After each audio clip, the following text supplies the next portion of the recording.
Welcome to Fine is a Four-Letter Word, the podcast that empowers you to say fuck being fine. Tired of being stuck in a place where you say everything's fine when it's really not fine at all? You're not alone. I'm your host, Lori Seitz. I've been there too, and so have my guests. Here's a secret. All it takes is a conscious decision to change and then restructure beliefs so that your actions take you in the right direction. That's where fine is a four-letter word comes in. Each week, you'll hear inspiring stories from people who have transformed their lives and businesses, and practical tips and takeaways to move you from spinning in a place to forward action so you can create a life of joy. Thanks for tuning in. Now let's get started. Have you ever been paralyzed with indecision? Like a squirrel in the middle of the road, running one way and then the other, and then back again, unable to choose which side you want to be on and get there? The inability to make a decision and trust that it's the right one is the number one reason people don't make progress towards their goals. It's what keeps you up at night, feeling unaccomplished and uneasy, and it's what keeps you stuck in mediocrity. Successful individuals have foundational tools they use to make good decisions. In this episode, I'm sharing some of these tools and techniques to help you improve your life and advance your business or career. In this episode, I'm sharing some of these tools and techniques to help you improve your life and advance your business or career. Welcome to episode 100 of Fine is a Four-Letter Word. You've heard me say it before, but I am so incredibly grateful for everyone who has contributed to making this show a success. From my first editor, Greg, to my second editor, Chad, to my current production team at Nova Media, all making me and my guests sound so good. And then all of the guests who've trusted me enough to disclose their stories, many of them for the first time. How many times have you heard a guest say, wow, I've never shared that before? And if you haven't heard it on the show, I've heard it once the recording has stopped. And of course, you, my friend, without listeners, we're just talking to ourselves and not making a difference in anyone's world. I've heard from so many of you how the courage and vulnerability has inspired you to dream bigger and take risks you otherwise wouldn't. And how much better your life is for having done so, which makes me so proud that I say this with tears in my eyes. Truly, you are why I host this show. Thank you for being here and for listening every week.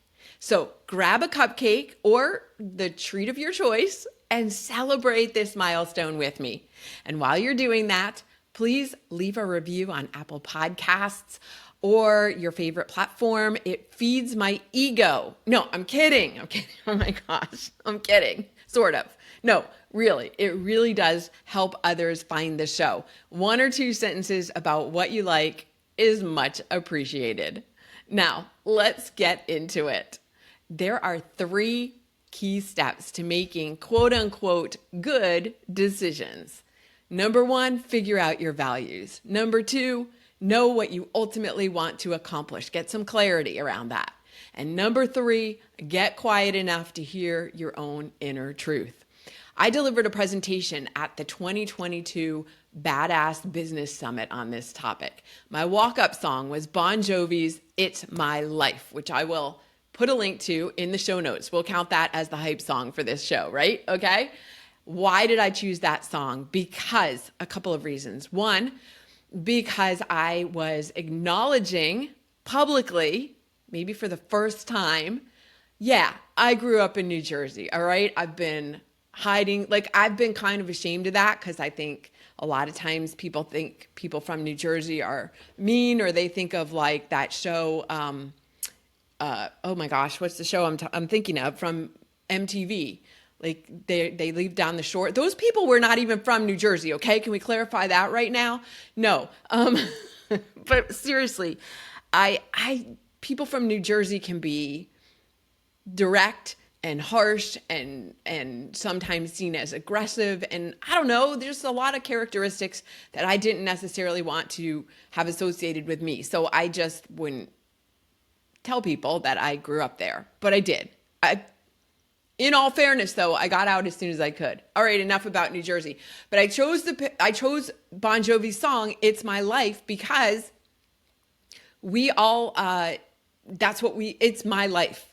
That's where I came from, and how you make decisions are affected by your beliefs, and your beliefs are shaped by where you come from. So that's why I chose that song. One easy way, since we're talking about beliefs, one easy way to figure out what your true, deep-seated beliefs are, not the ones you say your beliefs are because it's what you want to believe. Like, I want to believe this. I want to believe that this is an abundant universe and I can have whatever I want. You may say that and you may want to believe that, but what you truly believe, those beliefs that are actually ingrained in you and wired into your brain, the way to figure out what those beliefs are is to look at the results you have in your life, because your beliefs drive your actions, which drive your results. So if you believe deep down that you're not worthy of having money, for example, you'll likely be stuck in a job that doesn't pay you enough, or you'll struggle to get clients. You also want to look at your top values and see if what you're doing lines up with those values. If you value collaboration and you're working alone all the time, that gives you a basis for making decisions that give you the ability to work with others. If you value, if you value friendship and you look at your calendar and you see no time for friends, you know you either need to schedule more time with friends, or you need to re-examine if your friendships are really a top value for you. I've talked about values with Nicole BZ in episode 26, and you can find a link to Brene Brown's values assessment tool in the show notes for that one. I also covered some stuff about values in episode 74, which I published at the end of 2022. That was 5 ways in the episode 5 ways to prepare for 2023. So number 1, getting some clarity around your values will help you in making decisions. If you'd like some help in uncovering your top values, reach out to me. I am happy to chat. Another reason you struggle with making decisions is you're faced with too many options. That causes your brain to overwhelm and shut down. It's like it overheats. Your car overheats and it just shuts down. And it decreases your ability to take action. You can get stuck in what's known as the paradox of choice. Psychologist Barry Schwartz wrote a book called The Paradox of Choice: Why More is Less. And in this book, he acknowledges that autonomy and freedom of choice are critical to your well-being. However, when you have too many choices, that can lead to frustration, because choosing one option means that you have to give up the others. Years ago, there was a study done in a food market that's come to be known as the jam study. They found that when people were given the choice of 24 different jams to choose from, they were 10 times less likely to buy anything. They were 10 times less likely to buy anything than when they were given a choice of only 6. And not only did they not buy, if they did buy, they were less satisfied with their choice than when they had fewer choices. So how can you narrow down your choices so that it's easier to choose one.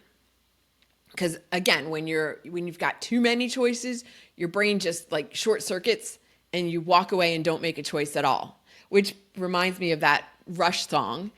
I can't remember the name of the song. Free Will, maybe? I think it's called Free Will. If you choose not to decide, you still have made a choice.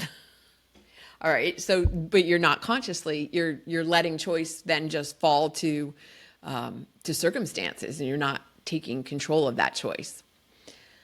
So how can you narrow down your choices to make it easier? But then what happens? You're still faced with the reluctance to shut down your remaining options. So let's say you have two choices. You want to keep all the choices open. This is human nature. Dan Ariely, one of my favorite books of all time, is called Predictably Irrational. If you're watching the video of this, you can see I'm holding up the book. Predictably Irrational has a chapter called Keeping Doors Open. And he talks about how we have an irrational compulsion to keep all the doors open, even when one or more of them is no longer serving us. It's how we're wired. In the book, Dan mentions a hypothetical story about a hungry donkey. So the donkey walks into the barn and he sees two bales of hay, and both bales of hay are equally delicious looking. And the donkey just stands there in the middle of the barn looking at one bale of hay, looking over at the other bale of hay. Which one should I go to? Which one should I eat from? And it's paralyzed in indecision. And then the donkey dies of starvation. Okay, this is hypothetical. No donkeys actually starved or were harmed. But you get the point, okay? We do the same thing. He gives another example of a friend who spent months choosing a digital camera from nearly two... Man, I'm having a tough time today. All right, I'm going to give myself grace and just keep going here. It's episode 100. You think I could get this right after all these episodes? All right, so he gives an example of another friend who spent months choosing a digital camera from nearly two identical models. Think about how often you've done the same thing. You've wasted so much time deciding and driving yourself crazy, going in circles, when either choice would be good. Either choice would work for you. I did it when I was choosing between apartments to live in when I moved back to Virginia. You obsess over making the wrong choice. You catastrophize. Oh God, what could happen if I don't make the absolute perfect choice? Which you logically know isn't even a thing, perfection. Refer back to episode 98 a couple weeks ago with Jen Beck. Perfection is not the goal. So what's the solution? It comes back to your mission. What do you ultimately want to accomplish with your choice?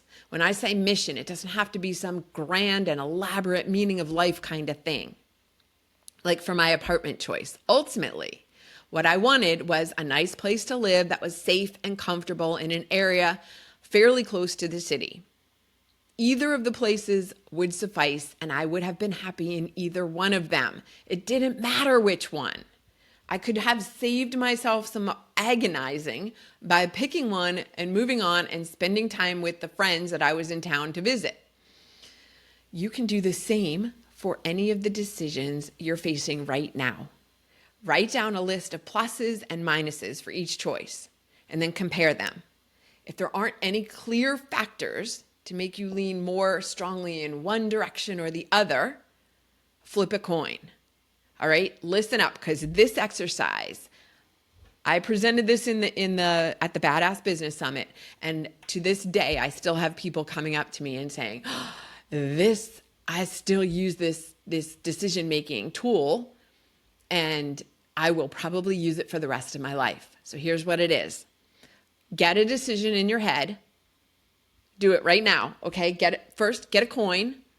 It doesn't matter. Penny, people still have coins lying around, right? Quarter, dime, nickel, penny, doesn't matter, $50. Get a coin. If you don't have a coin, you could Use anything that is like flat and heavy like a coin, like maybe a metal or something. What's the decision that you're facing? What are the two choices you're stuck between? Pick them both in your head and then commit. Like choice A is heads, choice B is tails. And you make a commitment to yourself that whichever one it lands on, you're going to pick, that's the one you're going to go with. Like, it doesn't matter. If it lands on that one, that's what you're picking. All right? Are you in? You got it? Pause on this until, put a pause, hit pause, go get your coin, pick your decision, come back. All right? I will assume you have gotten it now. You're back. All right, now it's time to flip your coin. You've got decision A is heads, decision B is tails, right? Flip the coin. What did it land on? What is your initial reaction? When you saw it was heads and you had committed to going with choice A if it landed on heads, what was your feeling? What was the feeling in your gut? If it landed on tails and you had committed to going with B if it landed on tails, what was your initial gut reaction? Some people feel it in their gut, some people in their heart. What did you feel? Was it like, yes? Or it was like, all right, I committed to it, I'm going to do it. But you're not super happy about it. That feeling right there, that tells you which choice your intuition would have you go with. So you are absolved from going with what you committed to. If it landed on heads and you really felt like you wanted, once you saw it was on heads and you were disappointed, you can go with tails because now you know that's what you really wanted. If it was the other way around, again, you have your gut reaction and that tells you which is the choice your intuition would have you go with. Does that make sense? If it doesn't make sense, send me a message. Schedule a time to talk with me and we can go over it in person. All right. So that is one way. Or to make the choice. I'm going to talk about this in a minute, about good decisions, bad decisions. But it allows you to make the choice that is the one that you feel most comfortable with, by making it with your heart, with your intuition, instead of trying to rationalize and make it with your head, because that's where we get stuck and get confused. All right, lastly, allow yourself space to get quiet enough to hear your own inner voice. You hear me talk about this all the time, right? Too many distractions, too many other people's opinions and recommendations coming at you from friends and family and media and social outlets and all the things, other people's opinions and recommendations. Now look at who you're taking advice from. How does their life look? Everybody wants to give you the way that you should live your life, or the way you should make decisions. They can't run their own lives, but they want to tell you how to run yours, right?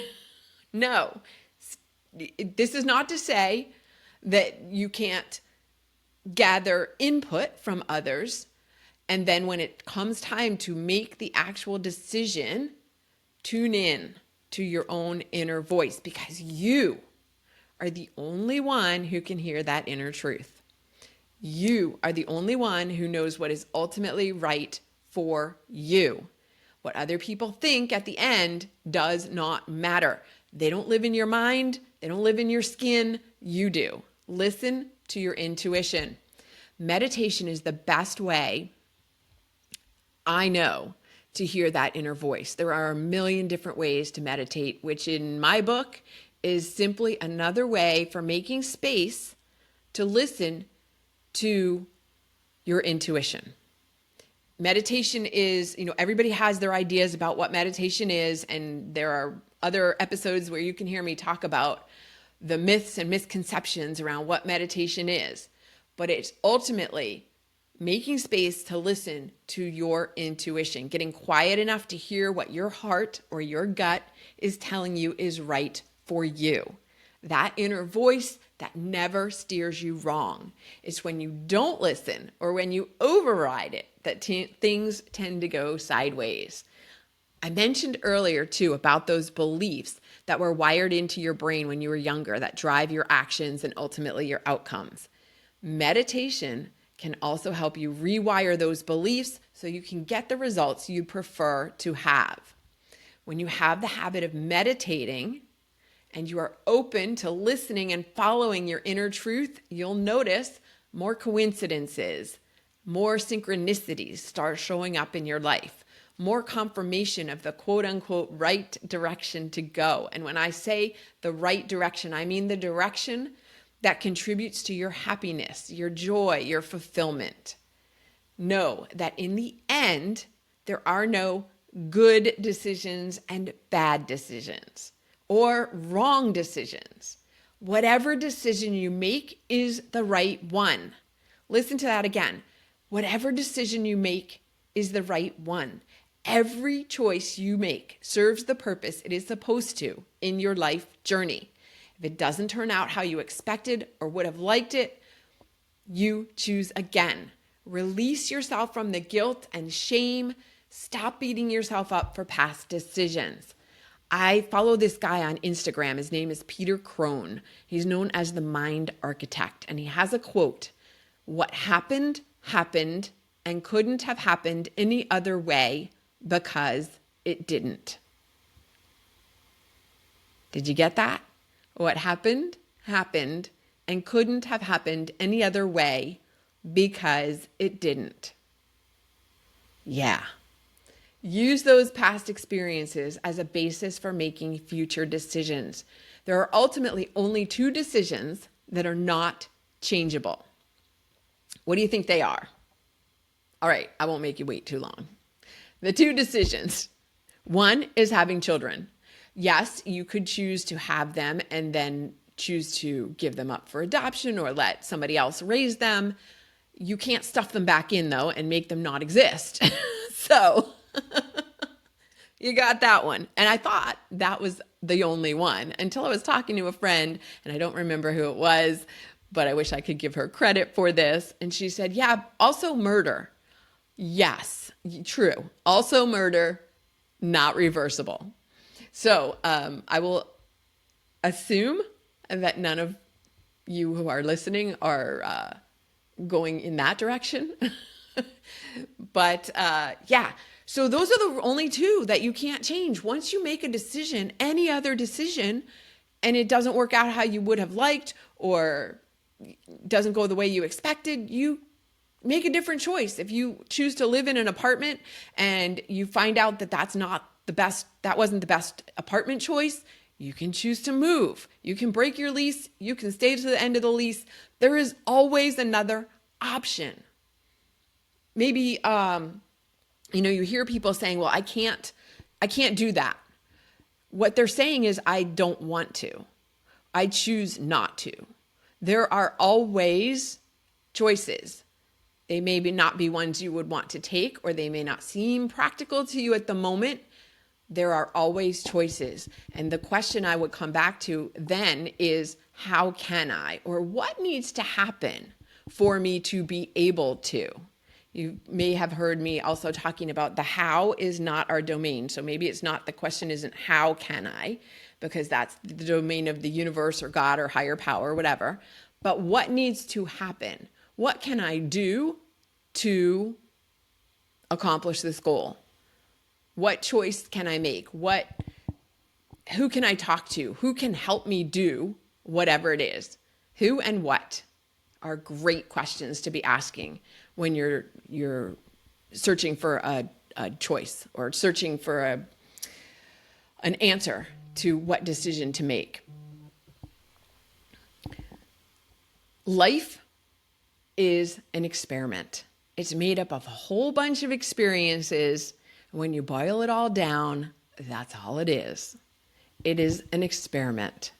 So have fun and don't make everything so life or death. What decisions have you been struggling with that you can make today? What decision? Let's not go crazy. What one decision have you been struggling with that you can make today, that you can be proud of moving forward on? Maybe you can use the flip a coin thing with it, or maybe it's a decision that isn't that's not something that you can flip a coin on. Maybe there are more than one, maybe there are more than two choices to make, and you want to break it down, and you can use the benefits and the pros and cons list or something like that. But what decision can you make today? And let's come back to the It's My Life song. Make decisions that are based on your truth, because that is the truth. It's my life. My life. I make the decisions that are best for me, and I invite you and encourage you to make the best decisions. The best being the ones that bring you the most joy, the most happiness, the most fulfillment, to make the right choices for you. Wow, it's been such a ride for the first 100 episodes. I look forward to seeing what the second 100 episodes brings. Thanks so much for listening to Fine is a Four-Letter Word. If you enjoyed the show, please follow and share it with a friend. Leave a review on Apple Podcasts or your favorite platform to help others discover it too. You can find links to my socials on my website, zenrabbit.com. As always, remember, you have the power to create a life you love, and I'm so proud of you. Thanks for joining me. And before you go, take a moment to reflect on what you're grateful for today.